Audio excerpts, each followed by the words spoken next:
Honestly, if I'm an HR person and I'm looking at how to stay up to date on all this stuff, I always look for people who has a license, who has something where it's like if they give you advice, they need to stand by it in some way, shape, or form, right? So, like a accountant, if you ask them for tax advice, they give it to you, and you take it. They also sign, your forms for you. They're taking on some liability for the advice they give you.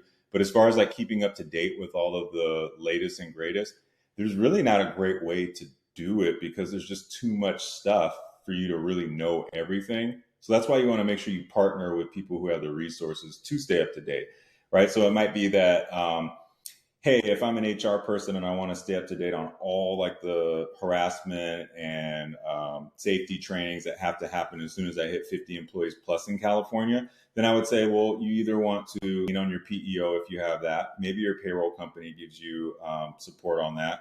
The other thing is if you have let's say you have like workers' comp policy, the insurance company sometimes will provide you different resources so that you can stay up to date on compliance. You can also reach out to your insurance brokers.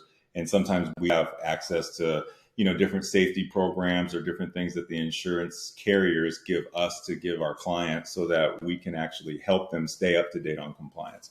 An example might be, if you have 80 employees and you just came off of a PEO, you need to actually do the ERISA wrap document, which wraps all the benefits up into one nice, neat little package. And that's a report that you have to send out, right? And when you send out that report to the different government entities, right, you need to make sure it has certain elements in it.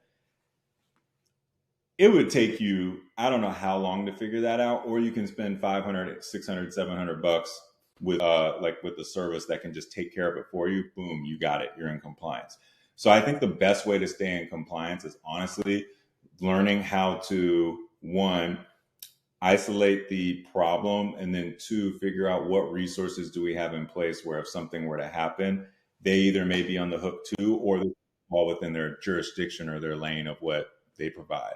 It's like a PEO, anything related to the employees, the PEO probably has something for you as far as like staying up in compliance and information.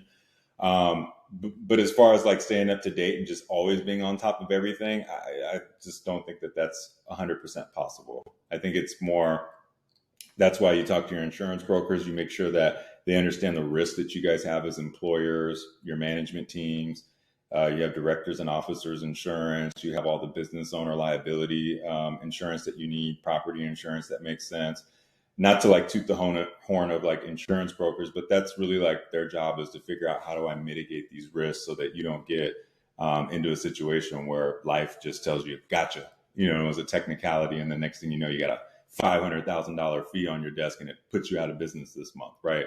Like that's really like the goal of having a good relationship with an insurance broker. And that's just one relationship I can think a business owner or an HR person or a team would want to have in their corners that they already have access to.